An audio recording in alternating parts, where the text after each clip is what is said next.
Sensors are the figurative eyes and ears of a control system. In general, if you want to control it, you must sense it.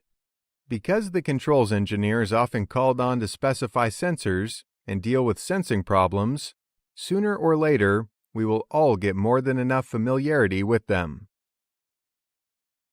In this video, we are going to familiarize you with the sorts of sensors that we frequently use in industrial equipment. We intend this to be an introductory video for a new engineer just getting started, or for anyone looking for a general understanding of some general controls concepts. As a controls engineer, we often tend to see things from the electrical end of things. So in this exploration, we will look at two broad categories of sensors: digital sensors that return on-off signals, and analog sensors that return a range of values. Our first stop is digital sensors. These are by far the most commonly used sensors in the industrial world.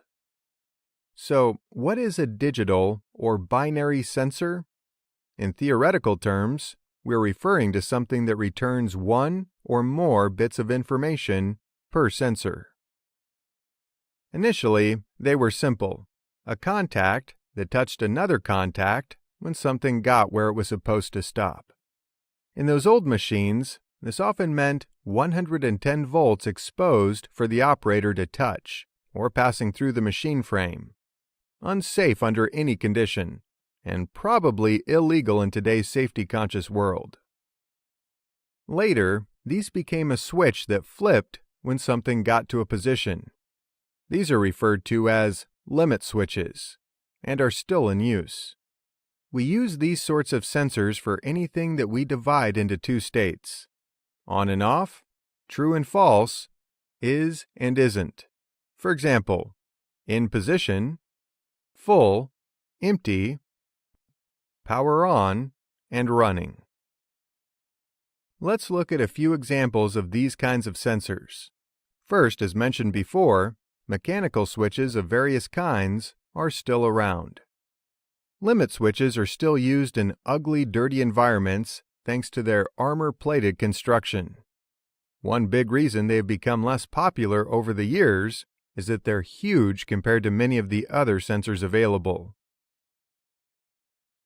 Proximity sensors, very often called proxies, are used for detecting close metal objects using magnetic fields.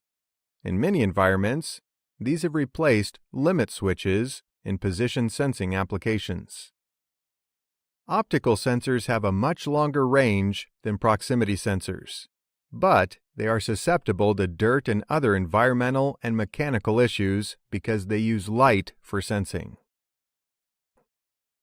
We often use them where we are not picky about exactly where the target is, but we need to know it is there, like boxes on a conveyor, where we don't care where on the conveyor it is, just that it's passing by. Capacitive proximity sensors are like a proximity sensor, but for detecting non-conductive materials. They are very sensitive to contamination, and historically have not been very dependable. Ultrasonic proximity detectors detect solid objects using high-frequency sound, but are very susceptible to environmental conditions and dirt. We don't use them often, but they can solve sensing problems nothing else can. An auxiliary contact is a part of a relay. These tell us when whatever is controlling the relay has turned it on or off. A push button senses the operator's action.